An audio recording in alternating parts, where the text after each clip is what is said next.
വിമാന അപകടത്തെക്കുറിച്ച് കേൾക്കാത്ത ഒരു ദിവസം പോലും ഇല്ലാതായ അവസ്ഥയാണ്.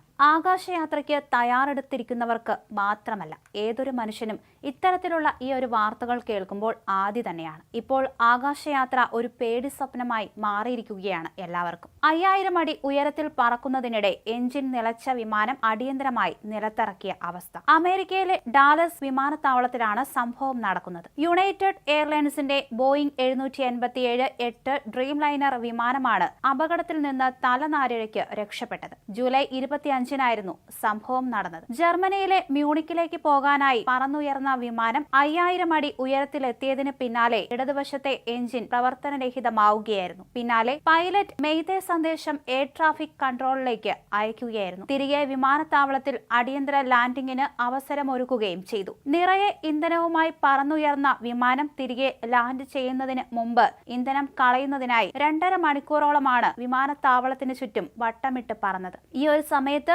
ഡാലസ് വിമാനത്താവളത്തിൽ നിന്ന് മറ്റു വിമാനങ്ങൾ ലാൻഡ് ചെയ്യുന്നതിനും പറന്നുയരുന്നതിനും നിയന്ത്രണം ഏർപ്പെടുത്തുകയും ചെയ്തു. ഇന്ധനം കളഞ്ഞതിനു ശേഷം ആശങ്കകൾക്കൊക്കെ വിരാമമിട്ട് വിമാനം സുരക്ഷിതമായി അങ്ങനെ ലാൻഡ് ചെയ്തിട്ടുണ്ട്. യാത്രക്കാർക്ക് ആർക്കും അപകടമുണ്ടായില്ല. എന്തായാലും ഒരു ആശങ്കയുടെ മണിക്കൂറുകളായിരുന്നു അങ്ങനെ നീണ്ടുപോയത്.